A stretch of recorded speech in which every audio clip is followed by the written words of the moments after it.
Ladies, let me tell you something. You are not crazy. You're not too sensitive. You're not asking for too much. You're not being dramatic. You are asking for what every woman, what every soul deserves.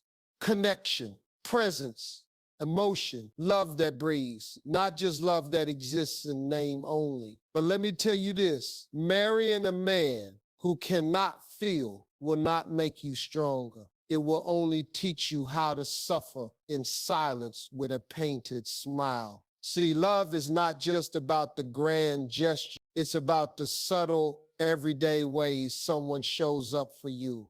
It's the way his eyes light up when you walk into the room, the way he listens, not just hears, when your soul is aching. It's in how he holds you like you are made of both fire and glass, powerful and fragile, all at once. That's the kind of love that softens even your sharpest edges. But when you marry a man who's emotionally unavailable, you slowly begin to disappear. Not overnight, not in a blaze of heartbreak, but in small, quiet ways. First, you stop sharing your deepest thoughts because he never listens. Then you stop crying in front of him because he never notices. Then you stop laughing with him because he never really joins in.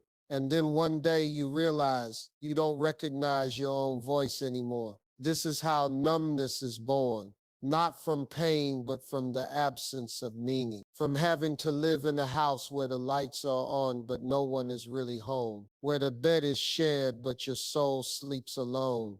Ladies, I'm not here to demonize men. I'm here to awaken you, because many of you were taught to endure. You were trained to serve, to be the peaceful one, to understand him, to give him time. But how much time are you supposed to give a man who never even gave you his heart? Let me ask you, if you were drowning, would you call for someone who refuses to swim? If you were starving, would you wait for someone who keeps forgetting to feed you?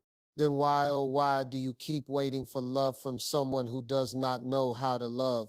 You thought your love would fix him, that your softness would melt his walls, that your prayers would change him. But sometimes God isn't asking you to fix a man. He's asking you to free yourself from one. Listen, you can't build a home where there is no foundation. And if a man was never taught to feel, never learned to hold space for emotions, never made peace with his own heart, then your marriage will become a lonely road paved with silence. And silence, real silence, is not peaceful. It's screaming with everything you can't say. It's a war zone where your needs go to die. You sit at the dinner table with a man who only talks about work, never asks about your day. You wear that new dress and he doesn't even blink. You cry softly in the bathroom so he won't be inconvenient. And when you try to leave, he says, "But I never hurt you." And you want to scream, exactly. You never touched me. Emotionally, spiritually, you never touched me at all. A man who cannot feel will leave you doubting the beauty of your own emotion. He will make your depth feel like a burden, your intuition feel like madness, your desire for affection feel like weakness. But it's not, it's human, it's divine. Ladies, you were not created to be emotionally starved. You were not built to carry both your feelings and his emotional immaturity. That's not marriage, that's martyrdom. Let me tell you something about numbness. It doesn't come all at once. It creeps in. The first time you swallow your truth to keep the peace. The second time you lower your expectations because you don't want to nag. The third time you celebrate alone because he forgot again. And eventually you stop expecting anything at all. That's how numbness wins. That's how you disappear. And I know some of you are nodding right now because you're living this, and others are crying because you've already lived it, and some are quiet because you're scared you might be walking right into it. But I didn't come to just expose the wound. I came to show you the exit. Here's the truth. Your feelings are not negotiable. You deserve a man who sees your emotional world not as chaos to be avoided, but as a kingdom to be honored. A man who doesn't just want your body in his bed, but your soul in his arms. A man who knows how to say "I'm sorry" without deflecting. A man who knows how to sit in discomfort, not run from it. A man who doesn't call you crazy for crying, but calls you close. If that sounds like a fantasy, Maybe it's because you've been fed dysfunction for so long. Love has become unrecognizable. But real love makes you come alive. It makes your spirit dance. It doesn't silence you, it invites you to speak. It doesn't use your wounds against you, it holds them like sacred stories. And let me be clear, a man who can't feel will eventually convince you that you shouldn't either. You'll hear lines like, "Why are you so emotional? Not everything has to be a conversation. You're too much. I didn't do anything wrong. I told you I love you, didn't I?" As if love is a one-time statement and not a daily commitment. No, ladies, that's not love. That's emotional poverty dressed in romantic vocabulary. Don't cash your future into that kind of account. The returns are emptiness, overdraft fees on your self-worth, and the only deposit you'll ever get back is regret. You were meant for more than being a therapist in a wife's body, more than playing detective, trying to find evidence that he still cares, more than editing yourself just to be accepted, more than pretending you're okay when your soul is gasping for air.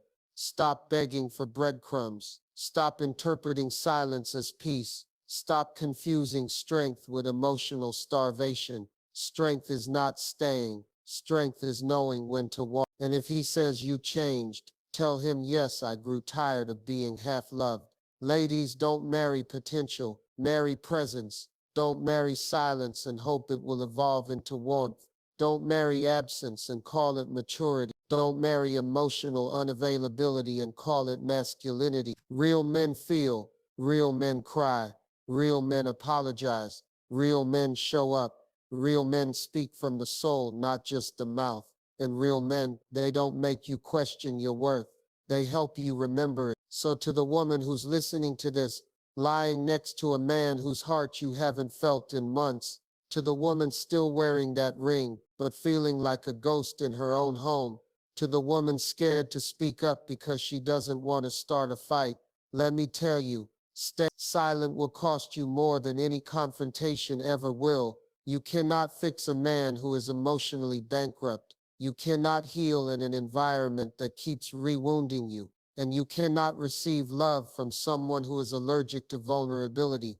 But you can choose yourself. That's the most radical thing you can do. Not in bitterness, not in vengeance, but in truth. You can walk away from numbness. You can reclaim your emotions. You can demand the kind of love that looks you in the eyes and doesn't flinch. Because love, real love, is not afraid of fear. It doesn't shut down when things get hard.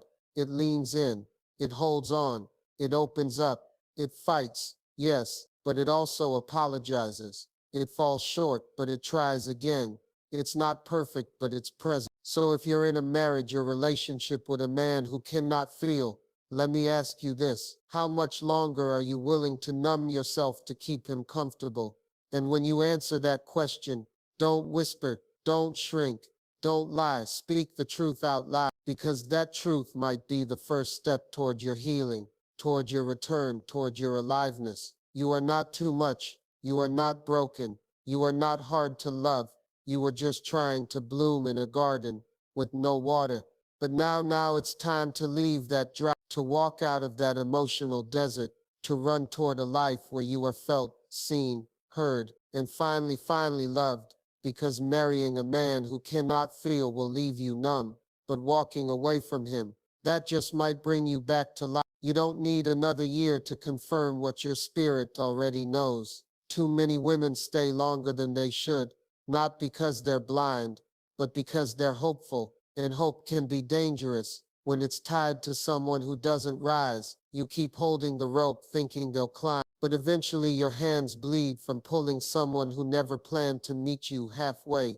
And I get it, you saw something, a flicker, a tenderness buried beneath his guarded eyes, a softness that showed up once, maybe twice when he let the armor slip. But if you have to excavate love like treasure, it's not love, it's a rescue mission. And you were never meant to be a search and rescue team for a grown man's emotional neglect. Don't confuse flashes of decency with the presence of intimacy. Consistency is the difference between a man who can hold you and a man who merely tolerates you. But a man who loves you out loud doesn't leave you deciphering mixed signals and empty gestures. He doesn't weaponize his silence. He doesn't vanish into distraction when your needs are inconvenient. Ladies, let's talk about what it really means to be chosen. It's not him picking you out of desperation. It's not marrying you because you were the best option available. It's not settling down with you just because he's tired of dating. No, being chosen means someone actively decides to cherish you and continues to make that decision every day, even when it's hard, even when life gets heavy. A man who cannot feel might put a ring on your finger, but still keep you outside the gates of his heart. And you'll spend years trying to earn your way inside, not realizing the door was welded shut long before you arrived. You'll try to love him better. You'll make excuses. You'll blame his past. You'll shrink your needs, water down your fire, soften your voice, just to be less of a burden. You'll tell yourself he's trying, that he just doesn't know how, that he needs more time. But what you don't see is that every time you silence your own ache, you abandon yourself. And the most dangerous thing a woman can do is abandon herself in the name of staying loyal to someone who's already emotionally gone. A lot of men have been taught that stoicism equals strength, that feelings are liabilities, that vulnerability is weakness. So they harden, they withdraw, they perform masculinity as if love is a threat and connection is compromised. And unless they choose to heal that, to do the inner work, they'll carry that emotional emptiness into every relationship they touch. And you, my sister, will become collateral damage in a battle that has nothing to do with you.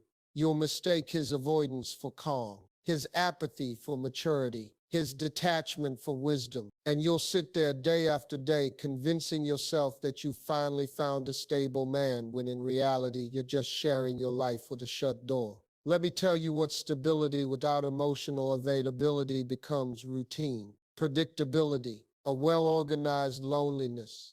You cook, you clean, you smile at dinner parties, you play the role, but your heart doesn't beat in his direction anymore. It tiptoes. And his heart, it's behind a wall you've never been invited to scale. Ladies, it is not your job to translate silence into affection. It is not your role to turn emotional famine into feasts. You are not the interpreter of love that has no language. When a man feels deeply, he communicates through action. He doesn't disappear during your storms. He stays, he listens, he wrestles with himself if he has to. But he doesn't hand you his silence and call it peace.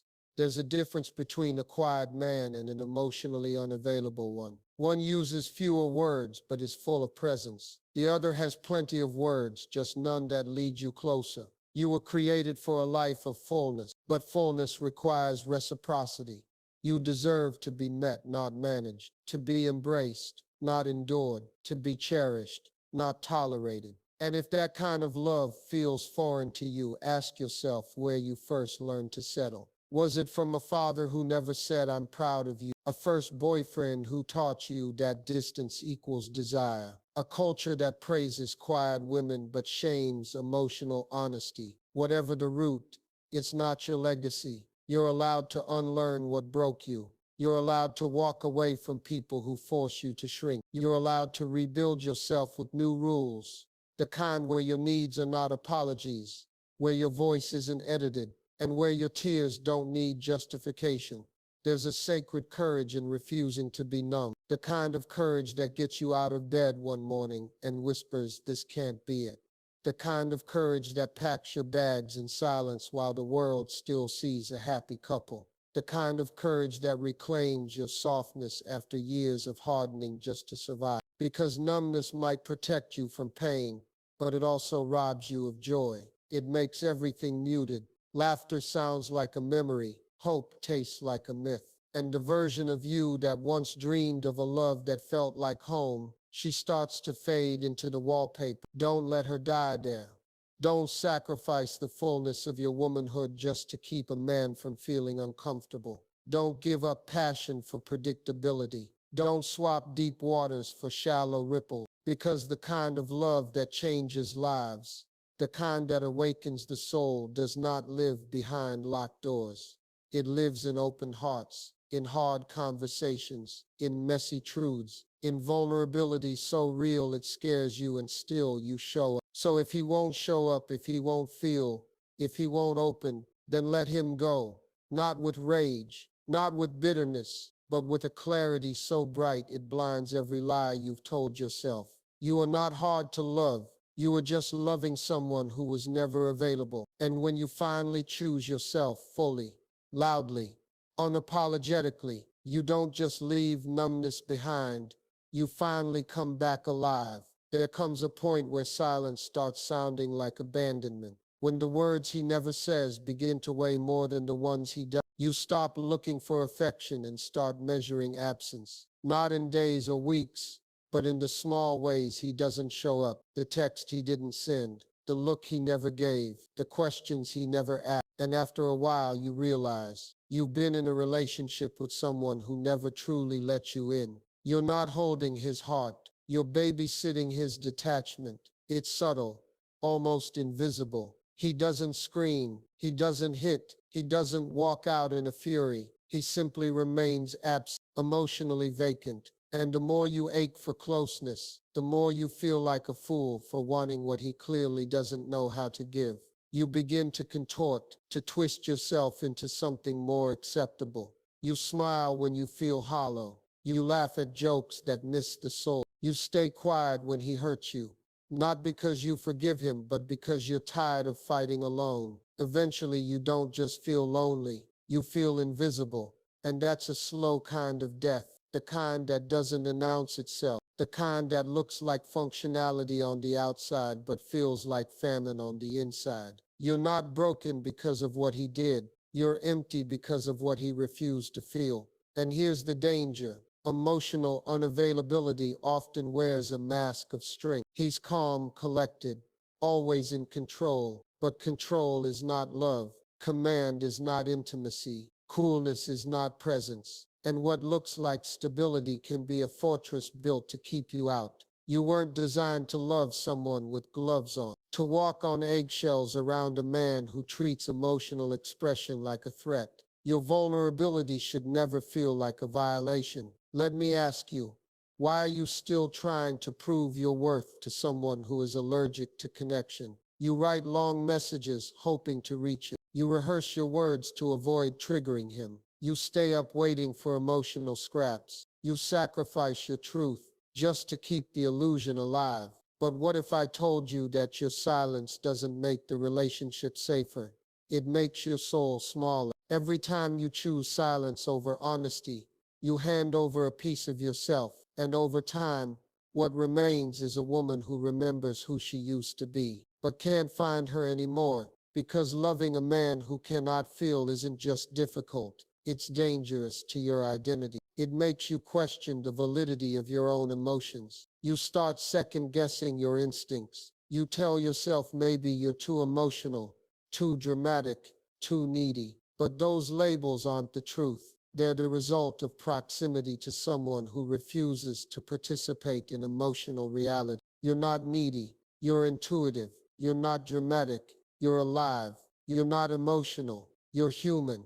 There is no honor in emotional starvation. There is no reward for shrinking yourself to preserve someone else's dysfunction. And yet so many women, not because they don't see the truth, but because they're afraid of what comes after it.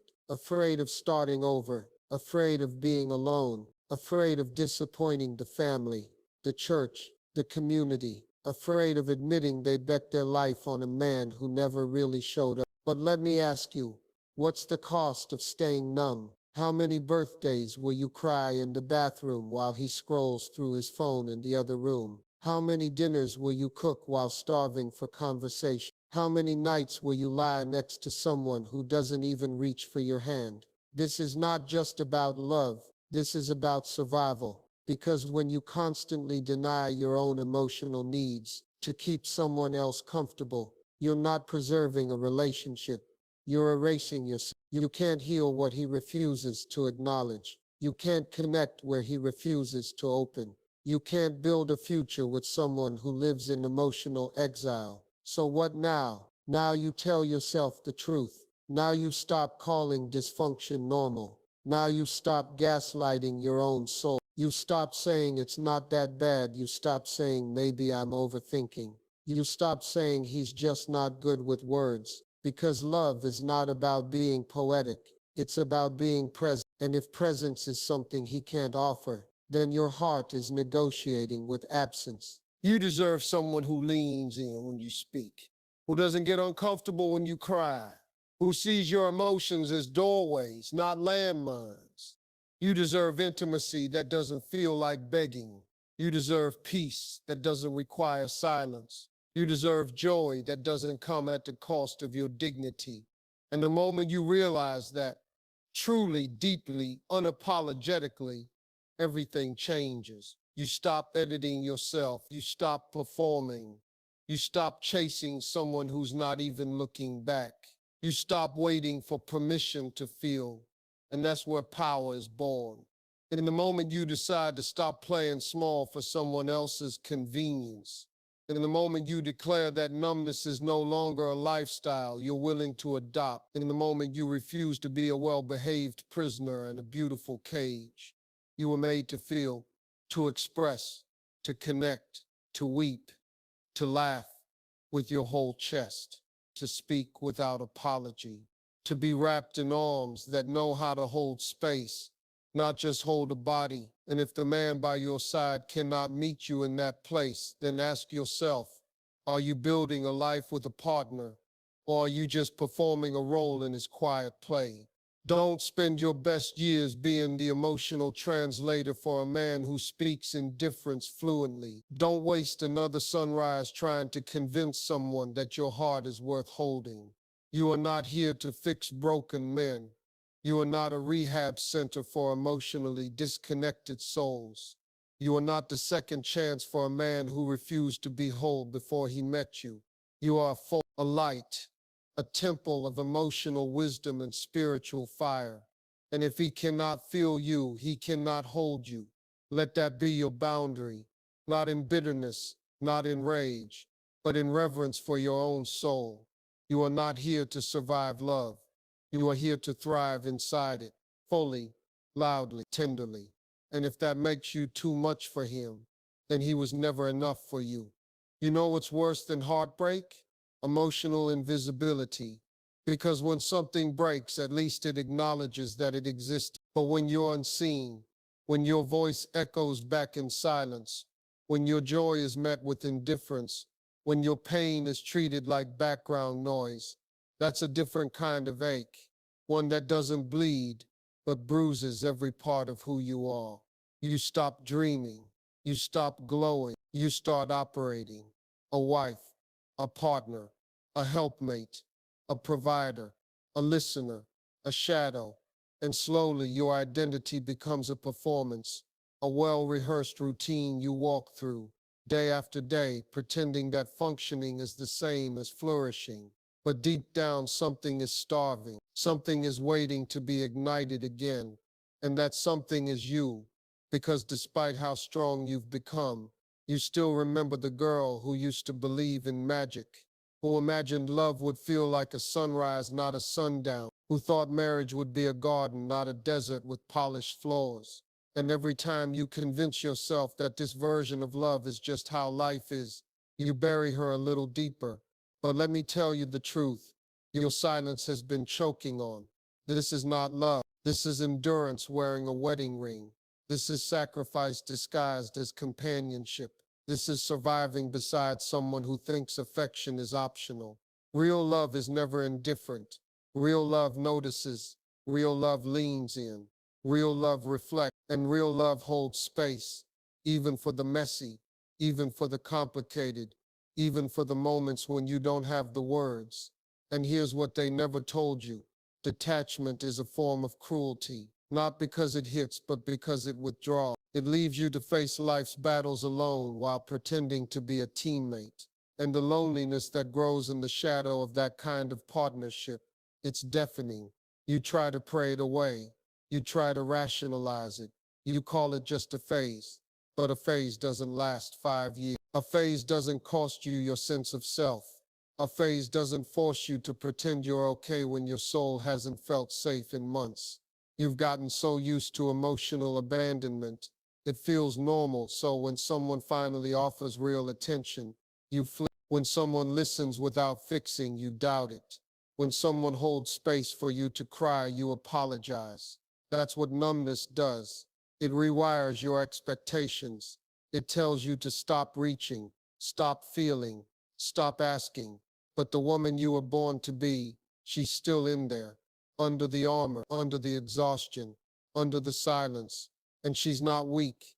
She's waiting for you to remember her, because there is nothing noble about being emotionally malnourished. There is nothing beautiful about enduring disconnection. There is no medal for hiding your wounds, just to maintain the appearance of a functioning marriage. You deserve to be loved in your fullness, not just tolerated in pieces. You deserve eyes that search for yours in a crowded room, hands that reach without needing to be asked, words that meet you where you are, laughter that bubbles up without fear of being misunderstood. You deserve the kind of presence that doesn't vanish when life gets inconvenient. And most of all, you deserve to be loved out loud. No more guessing games. No more decoding silence. No more reading between the lines of a man who speaks in emotional riddles and shows up only when it's easy. Stop calling it quiet strength when it's really just avoidance. Stop calling it stability when it's really emotional shutdown. Stop romanticizing stoicism when what you need is softness. You don't need a man who hides behind logic when your heart is breaking. You need one who feels what you feel, not to fix it, but to hold it with you. Because love is not measured by convenience. It's measured by presence and discomfort. When life gets ugly, when you fall apart, when your joy becomes too big or your grief too heavy, that's when real love shows up. And if he disappears in those moments, he was never really there. The man who cannot feel will make you doubt your right to want more. He will frame your needs as excessive. He'll label your emotions as drama. He'll roll his eyes at your vulnerability, and then he'll retreat, not in anger, but in detachment. And somehow that will hurt even more, because how do you grieve someone who never fully arrived? You don't mourn his absence.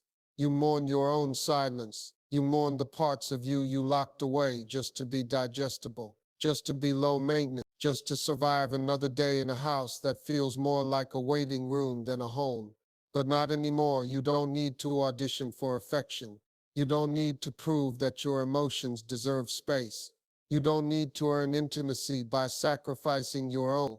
And if the man in your life cannot step into that sacred space with you, emotionally, spiritually, deeply, then he's not your safe place. He's your lesson. And some lessons don't end in happy ever afters. Some end with you walking away, not out of failure, but out of recognition. Recognition that you are not a fixer, not a filler, not an emotional understudy waiting to be noticed. You are the lead, the light, the one who sets the tone. And if he cannot meet you in your fullness, if he refuses to feel, refuses to grow, refuses to reach, then let him remain where he is, and you rise, not with bitterness, not with vengeance, with peace, with clarity, with the courage to choose feeling over function, connection over performance, wholeness over survival. You may have married numbness, but you don't have to stay there. The door has always been open. You just forgot where it was. Now remember, walk through it, and don't look back. There is a quiet betrayal that happens when you love someone who refuses to grow, not because he cheated, not because he lied, but because he never showed up for the relationship emotionally. And over time, you begin to realize that the absence of betrayal is not the presence of love. He may be loyal in action, yet vacant in essence. He may pay the bills, attend the dinners, show up in the photos, and still leave your soul untouched. That is the heartbreak no one talks about. The one that comes from emotional vacancy in the presence of physical consistency. It makes you question your standards. Shouldn't love be more than just duty, more than checking boxes and sharing space? Shouldn't love feel like something real, something alive, something that stirs your insides instead of silencing them? But you silence yourself anyway, don't you? You tell your friends you're fine. You tell your reflection it's just a rough season. You convince yourself that your expectations are too high. that what you're asking for, emotional depth, honest conversation, vulnerability, is too much. And that's how numbness gets normalized. That's how pain turns polite. You stop asking, you stop needing, you stop dreaming. You become the peacekeeper at the cost of your own peace. You become the strong one, not because it feels good, but because there's no room to be anything else. And all the while, you're with someone who doesn't even know the cost of your silence, who mistakes your strength for satisfaction, who assumes your quiet means you're content. But there's a difference between peace and suppression, a difference between harmony and disconnection, a difference between being okay and being emotionally dehydrated. He doesn't know the difference, but you do. And that's why you're tired of carrying the emotional weight alone, tired of being the only one initiating real conversations, tired of analyzing tone, body language, one-word replies, long silences, tired of fighting for a connection that should come naturally. Let's tell the truth here. Real love doesn't leave you confused. It doesn't keep you guessing. It doesn't make you feel like you're walking barefoot on broken glass, hoping not to offend someone who refuses to feel. Real love is grounded. It doesn't run from depth. It doesn't avoid hard talks. It doesn't go silent in the moments that matter. And if you're the only one doing the emotional labor, always explaining, always initiating, always adjusting, then you're not in a relationship. You're in a negotiation. Your needs versus his capacity. Your heart versus his numbness. Your longing versus his limits. But why should love require so much proving? Why should presence feel like a privilege you have to earn? Why should you have to spend your days hoping someone will finally wake up and realize that your heart has been screaming behind your smile? You weren't made for performative relationships. You weren't made to be a placeholder for a man still sorting through his own fears of feeling. You weren't made to live next to someone who treats emotional intimacy like a burden. You were made for connection that breathes, that stirs, for partnership that reflects your soul back to you, for communication that doesn't hide behind silence, for love that doesn't flinch when life gets hard. He may call himself committed. He may wear the title of husband, partner, or boyfriend. But love without feeling isn't commitment. It's compliance. It's routine. It's a shadow of something sacred. And you deserve more than that shadow. You deserve the real thing. But to claim that love, you have to let go of the illusion that your loyalty can make someone emotionally available. You have to release the fantasy that if you just love harder, serve more, speak softer, he'll change. Because transformation doesn't come from pressure, it comes from desire. And if he doesn't have the desire to grow, to stretch, to open, then it's not your job to force it. Your role is not to awaken someone who has chosen to sleep through your love. Your role is to protect your light, to honor your emotional truth, to hold your own heart in high regard, even if no one else does. Because the longer you stay in a numb relationship, the more you forget what tenderness feels like.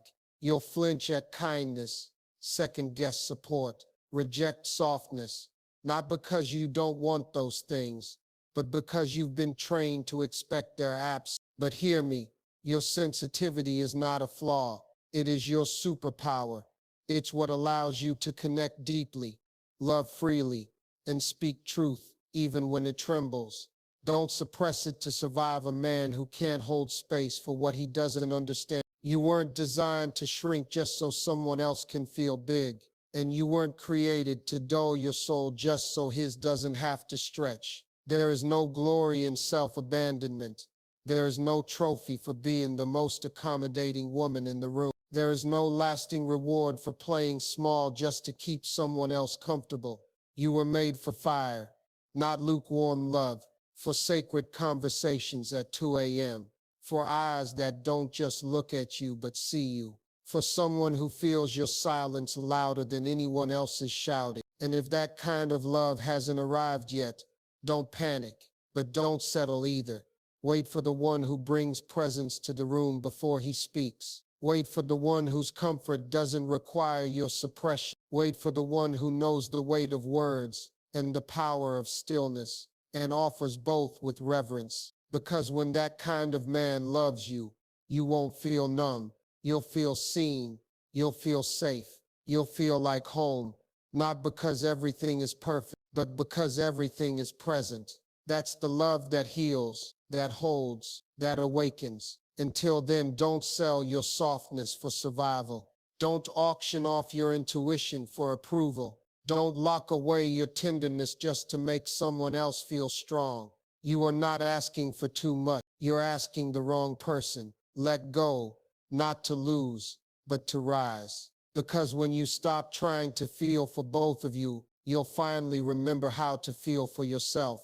And in that moment, numbness breaks, and you return to you, fully, unapologetically, alive.